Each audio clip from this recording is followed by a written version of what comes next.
నీ జీవితం కూడా పెరగాలంటే, నువ్వు అభివృద్ధి పొందాలంటే, నువ్వు ఆశీర్వదింపబడాలంటే దైవజనుని మాటకు నువ్వేమవ్వాలి? లోబడాలి.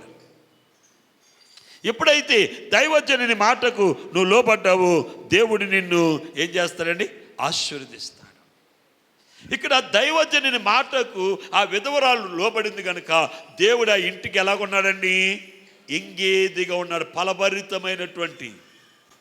ఇంకా రెండవదిగా జీవపు ఓట. ఓట ఏం చేస్తుందండి? ఓట ఉబుగుతూ ఉంటుంది. ఆమె జీవితములో ఆ కృపగల దేవుడు ఎలాగున్నాడండి?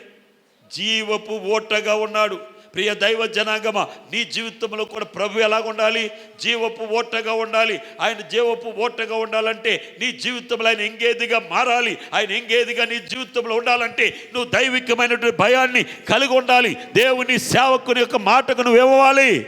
లోబడాలి. అప్పుడు నీవు నీ ఇంటి వారు ఏమవుతారండి? ఆశీర్వదింపబడతారు. దేవునికి స్తోత్రం. హల్లెలూయా.